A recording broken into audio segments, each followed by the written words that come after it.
Jesus is risen from the grave. Jesus is risen from the grave. Jesus is risen from the grave. Alleluia. That's a wonderful, simple little hymn by John Bell from the Iona community, which we sing here at Christ Church. It's a simple hymn which tells the gospel story of Easter in 7 brief stanzas. It begins with the disciples we meet in John's gospel. Jesus was seen by Mary. Peter will soon be smiling. Thomas will stop his doubting. But it doesn't stop with them. The simple hymn continues with us.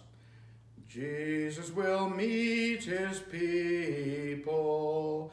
Jesus will meet his people. Jesus will meet his people. Alleluia. The gospel reading for today, this third Sunday of Easter, is that wonderful little story about 2 disciples returning home to Emmaus from Jerusalem in Luke 24.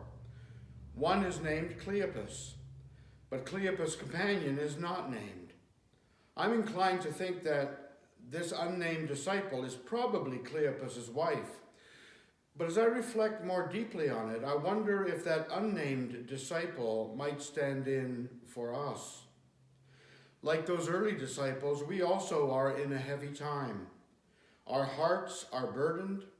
It's hard to believe the word of life and to proclaim our resurrection faith when the world is still living in the shadow of the cross during this pandemic. Even so, I'm convinced that Jesus continues to meet his people, that Jesus joins us on the road as we walk our journey, that he listens as we pour out our frustrations and our fears and our worries, that he invites us to imagine a bigger story in which God's love triumphs and God's life becomes reality. And then at the end of this story in Luke, Cleopas and his companion invite Jesus to come into their home for supper. And something surprising happens there.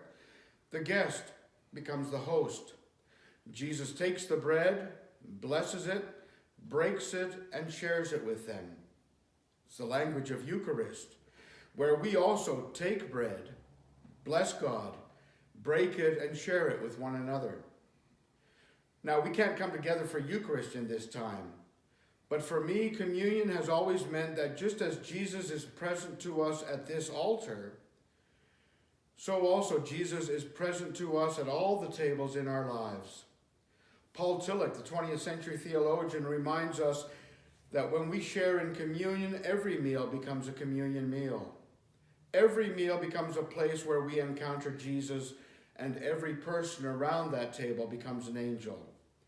So I invite you to continue to consider your meals at home as a time to share communion. Jesus is present, and when Jesus is present, the community is there with us.